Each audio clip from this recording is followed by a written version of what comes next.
Policy Committee, that is the MPC, and this is how it goes. The Flexible Inflation Targeting Framework has completed 8 years since its introduction in 2016. This is a major structural reforms of 21st century India. It stands out for its committee approach to decision making, transparency of policy-making process and communication, accountability hinging upon quantitatively defined inflation target, and operational independence. Over the years, the framework has matured across various interest rate cycles and monetary policy stances. When I look back, I can say with confidence that the flexible inflation targeting has served us well over the years and has proved its mettle. It brought about an era of price stability in the pre-COVID-19 period, with inflation averaging around the target rate of 4%. Thereafter, despite continuing global turmoil from multiple sources in the last 4 years or so, the flexibility embedded in the flexible inflation targeting framework has helped us to effectively address these unprecedented challenges while supporting growth. Monetary policy in India was able to respond to the economic slowdown decisively and swiftly in the wake of the COVID-19 pandemic, and again preemptively during the build-up of inflationary pressures after the war began in Ukraine in early 2022. The prevailing well-balanced growth inflation dynamics is indeed a testimony to the success of this monetary policy framework. Let me now turn to the decisions and deliberations of the Monetary Policy Committee. The Monetary Policy Committee met on, and this time, as you would be aware, this time we have 3 new external members in the MPC. The Monetary Policy Committee with 3 new external members met on 7th, 8th and 9th October. And after assessing the evolving macroeconomic and financial conditions and the outlook, the MPC decided by a majority of 5 out of 6 members to keep the policy repo rate unchanged at 6.5%.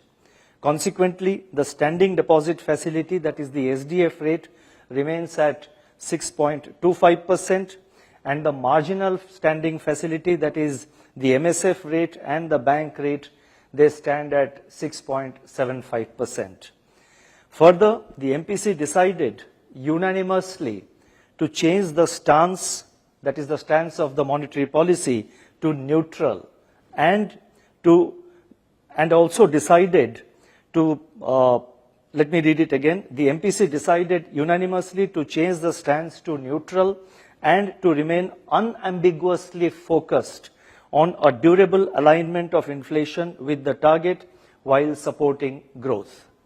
The MPC noted that currently the macroeconomic parameters of inflation and growth are well balanced.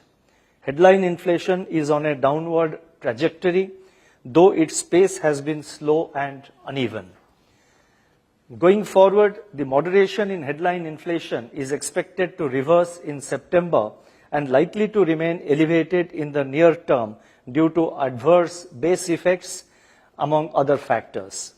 Food inflation pressures could see some easing later in the financial year on the back of strong kharif sowing, adequate buffer stocks, and good soil moisture conditions, which are conducive for rabi sowing.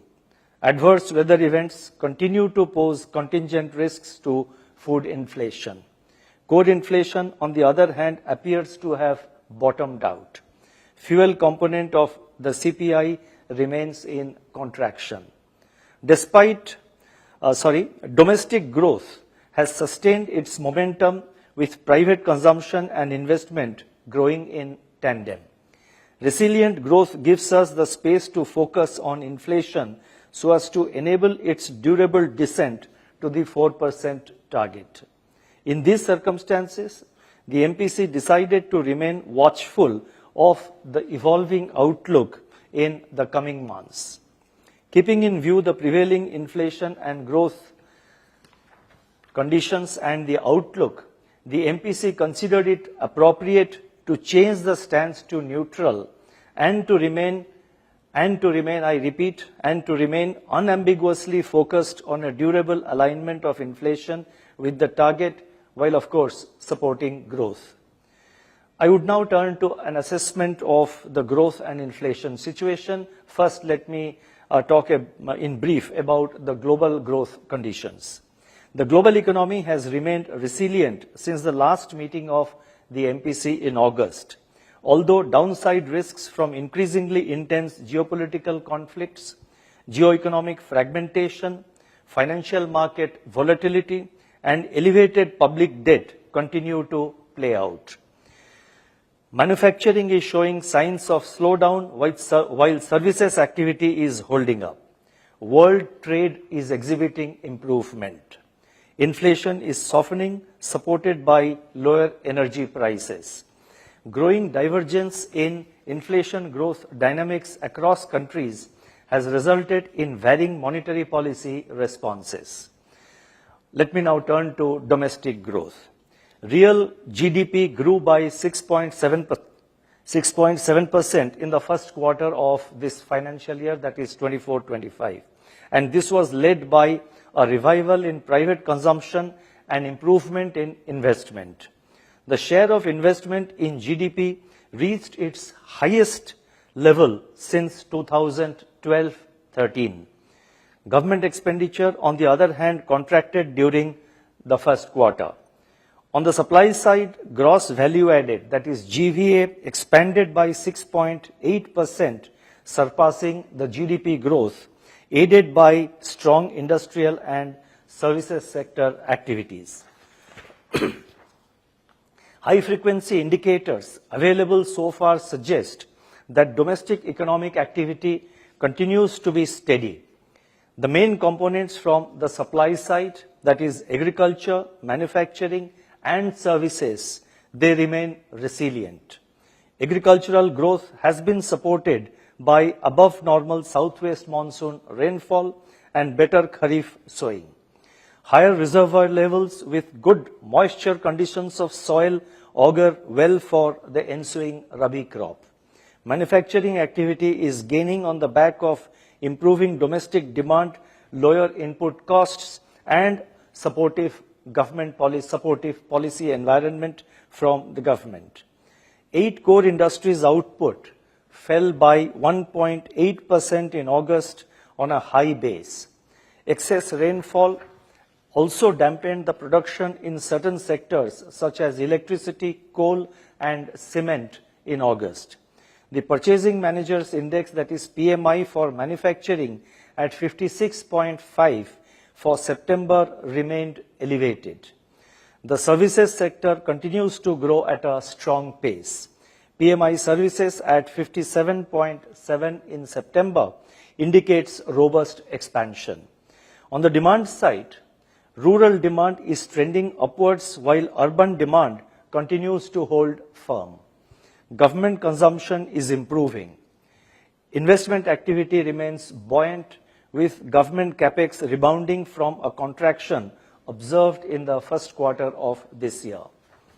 Private investment also continues to gain steam on the back of expansion in non-food bank credit, higher capacity utilization, and rising investment intentions.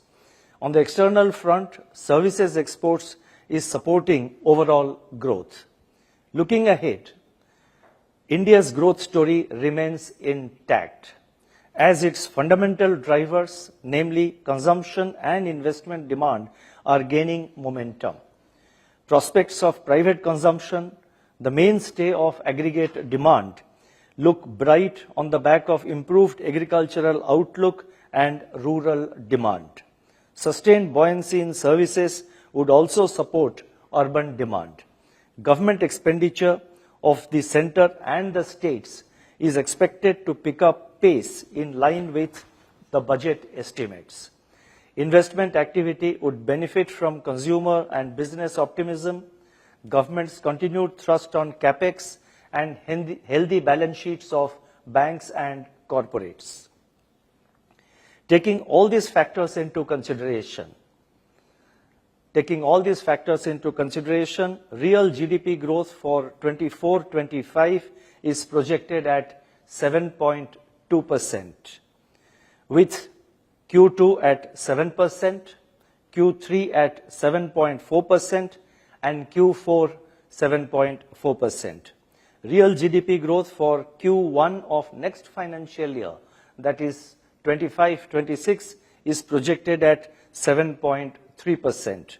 The risks are evenly balanced. I would now like to turn to inflation.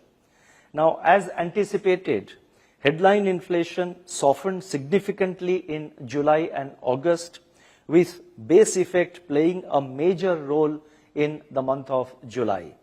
Food inflation experienced a certain degree of correction during these 2 months.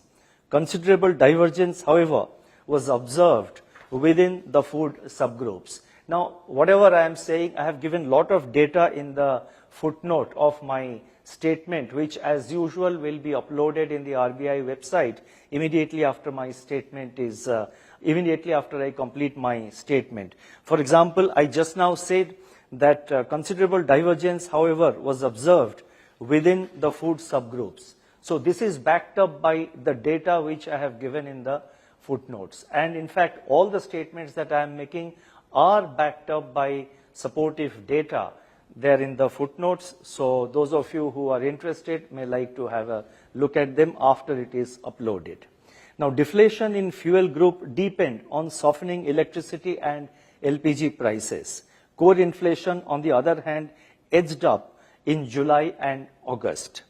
The CPI print for the month of September is expected to see a big jump due to unfavorable base effects and pick up in food price momentum. And this would be caused by the lingering effects of a shortfall in production of onion, potato, and chana dal, that is gram, in 2023-24, among other factors. The headline inflation trajectory, however, is projected to sequentially moderate in Q4 of the current financial year due to good kharif harvest, ample buffer stocks of cereals, and a likely good crop in the ensuing Rabi season. Unexpected weather events and worsening geopolitical conflicts continue as major upside risks to inflation. International crude prices have become volatile in the month of October, that is in the current month. The recent uptick in food and metal prices, and this is very important, the recent uptick in food and metal prices as seen in the FAO, that is Food and Agricultural Organization, and the World Bank price indices for September, if sustained, can add to the upside risks to CPI inflation. Taking into account all these factors, CPI inflation for 2024-25, that is for the current year, is projected at 4.5%, with Q2 at 4.1%, Q3 at 4.8%, and Q4 at 4.2%. CPI inflation for the first quarter, that is Q1 of next financial year, that is 2025-26, is projected at 4.3%. The risks are evenly balanced.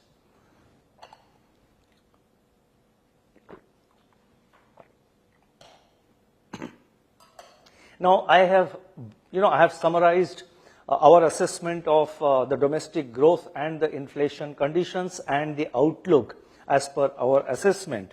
Now, what do this raises the question, what do these inflation and growth conditions mean for monetary policy? The developments since the last meeting of MPC in August indicate further progress towards realizing a durable disinflation towards the target. Despite the near-term upsides to inflation from food prices, the evolving domestic price situation signals moderation in headline inflation thereafter. The agricultural crop outlook is turning out to be favorable, with improving prospects of Kharif and Rabi output. These factors could lead to an easing of food inflation pressures, but This optimism is subject to weather-related shocks, if any. Core inflation is likely to remain broadly contained on continuing transmission of past monetary policy actions, unless, of course, there are surprises in global commodity prices. The prevailing and expected inflation growth balance, please mark my words, the prevailing and the expected inflation growth balance have created congenial conditions for a change in monetary policy stance to neutral. Even as there is greater confidence in navigating the last mile of disinflation, significant risks, I repeat, significant risks to inflation from adverse weather events, accentuating geopolitical conflicts, and the very recent increase in certain commodity prices continue to stare at us. The adverse impact of these risks cannot be undermined, cannot be underestimated. It's with a lot of effort that the inflation horse has been brought to the stable, that is closer to the target within the tolerance band compared to its highest or heightened levels 2 years ago. We have to be very careful about opening the gate, as the horse may simply bolt again. We must keep the horse in tight leash so that we do not lose control. Going forward, we need to closely monitor the evolving conditions for further confirmation of the disinflationary impulses. I would now like to turn to the liquidity and financial market conditions.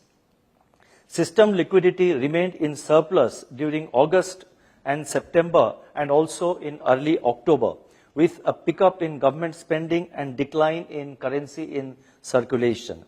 Liquidity conditions, however, had turned into deficit for a brief period during the latter half of September, with the buildup of government cash balances on account of tax-related outflows.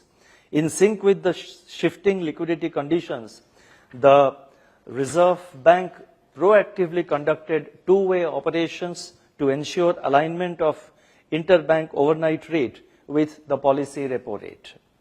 Across the term money market segments, the yields on 3-month treasury bills, that is T-bills, and commercial papers issued by non-banking financial companies, that is NBFCs, eased, while that on certificates of deposits firmed up marginally. The 10-year G-Sec yield softened in August-September on global and domestic cues, including policy pivot in the United States and also in some major economies. And also, these are not the only factors, but the yields in August-September, I'm talking about the 10-year G-Sec yields, they softened somewhat in August and September due to multiple factors, which would include pivot in the monetary policy of the US and some major economies, improved global investor sentiment, benign domestic inflation, and accelerated fiscal consolidation. The term premium, that is 10-year G-Sec yield minus 3-month T-bills yield, has remained stable in the recent few months. Transmission to the credit market has been satisfactory. Moving forward, the Reserve Bank will continue to be nimble and flexible in its liquidity management operations. We will deploy an appropriate mix of instruments to modulate both frictional and durable liquidity so as to ensure that money market interest rates evolve in an orderly manner. During the current financial year, that is up to 8th of October, that is till yesterday, the exchange rate of the Indian rupee has remained largely range-bound. The Indian rupee also continued to be the least volatile among peer EME currencies. This was so even during the high volatile episode following the unwinding of the yen carry trade in early August this year. The lower volatility of the Indian rupee reflects India's strong macroeconomic fundamentals and improved external sector outlook. I would now turn to financial stability. the health parameters of banks and NBFCs in India continue to be strong. There has been some recent commentary on the likelihood of stress build-up in a few unsecured loan segments like loans for consumption purposes, microfinance loans, and credit card outstandings. The Reserve Bank is closely monitoring the incoming information and will take measures as may be considered necessary. Banks and NBFCs on their part need to carefully assess their individual exposures in these areas, both in terms of size and quality. Their underwriting standards and post-sanction monitoring have to be robust.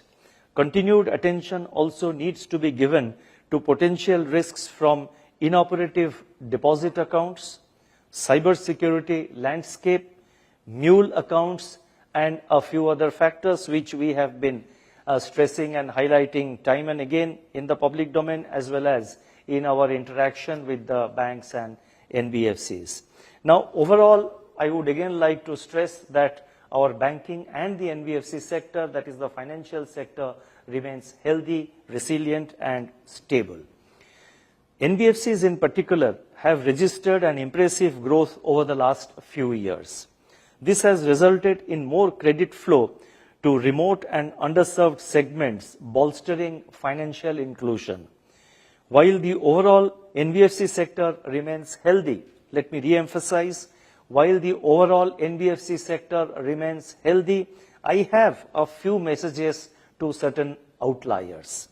First, it is observed that some NBFCs are aggressively pursuing growth without building up sustainable business practices and risk management frameworks, which should be commensurate with the scale and complexity of their portfolio. An imprudent growth at any cost approach would be counterproductive for their own health. Second, driven by significant accretion to their capital from both domestic and overseas sources, and sometimes under pressure from their investors, some NBFCs, including microfinance institutions and housing finance companies, are chasing excessive returns on their equity. While such pursuits are in the domain of the boards and managements of NBFCs, concerns arise when interest rates charged by them become usurious and get combined with unreasonably high processing fees and frivolous penalties. These practices are sometimes further accentuated by what appears to be a push effect as business targets drive retail credit growth rather than its actual demand. I am not generalizing it for the whole NBFC sector. There are certain NBFCs where it is happening. Bilaterally, we are engaged with them, but I think this is a message which it's important not only for these outliers to keep in mind, but I think this should act as a guidance for the entire sector. Now, the consequent high cost, I was talking about the push effect, that is business targets driving retail growth rather than its actual demand. In that context, I would like to say that the consequent high cost and high indebtedness could pose financial stability risks if not addressed by these NBFCs in time. Third, NBFCs may review their prevailing compensation practices, variable pay, and incentive structures, some of which appear to be purely target-driven in certain NBFCs. Such practices may result in adverse work culture and poor customer service. To sum up, it is important that NBFCs, including MFIs and housing finance companies, follow sustainable business goals, a compliance-first culture, a strong risk management framework, a strict adherence to fair practices code, and a sincere approach to customer grievances. The Reserve Bank is closely monitoring these areas and will not hesitate to take appropriate action if necessary. Self-correction by NBFCs would, however, be the desired option.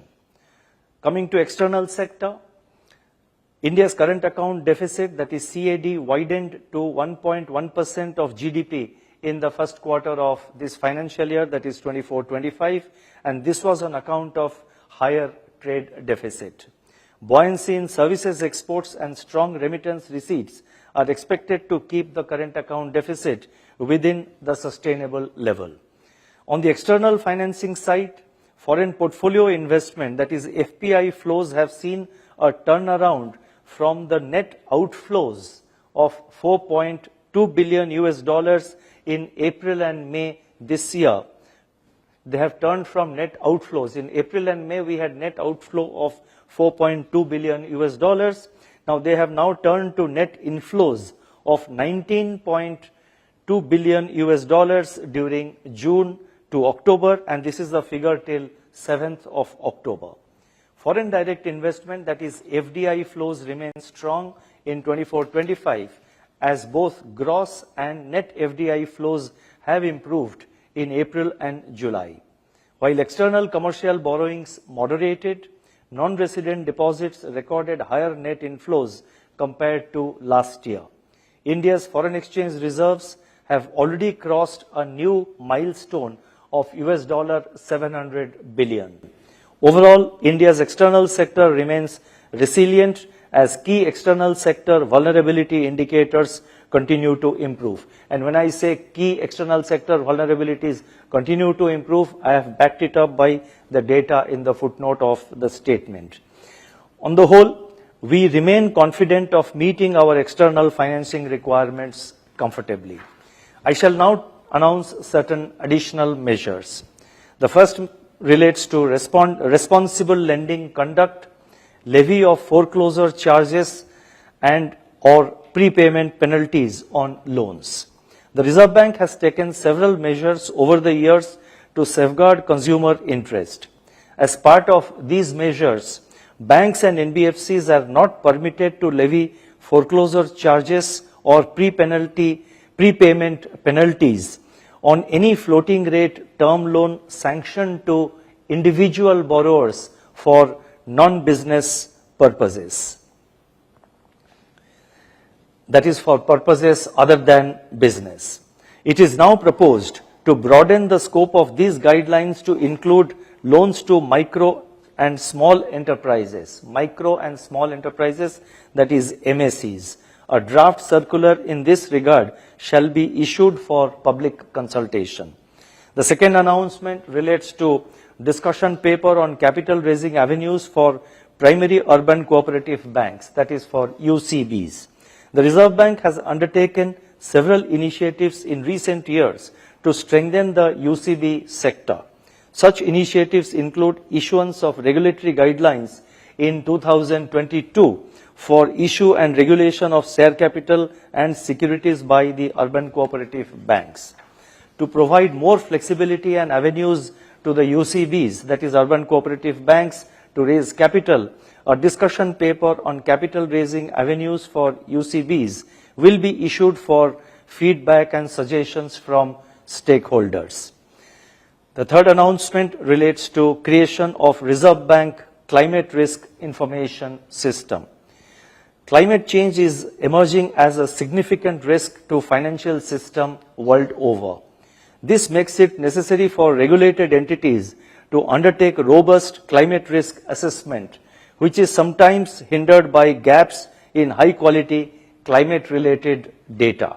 To bridge these data gaps, the Reserve Bank proposes to create a data repository, namely the Reserve Bank Climate Risk Information System, or in short RBCRIS, Reserve Bank Climate Risk Information System, that is RBCRIS. The next announcement relates to UPI, where we are enhancing certain limits for the various transactions. UPI has transformed India's financial landscape by making digital payments accessible and inclusive through continuous innovation and adaptation. To further encourage wider adoption of UPI and make it more inclusive, it has been decided first to enhance the per transaction limit, in UPI 123 Pay from rupees 5,000 to rupees 10,000.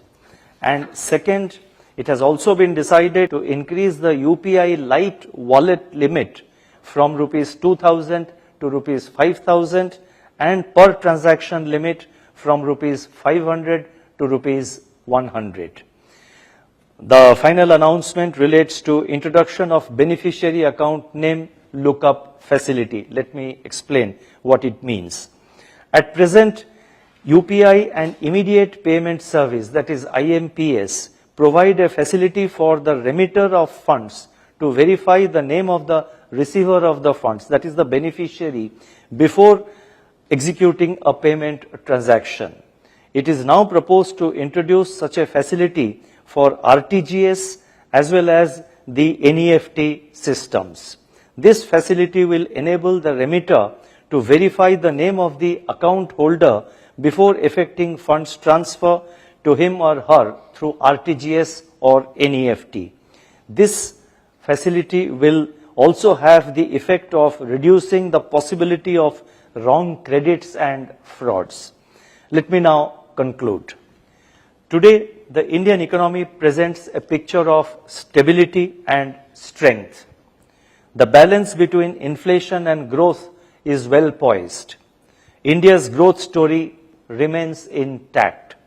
Inflation is on a declining path, although we still have a distance to cover.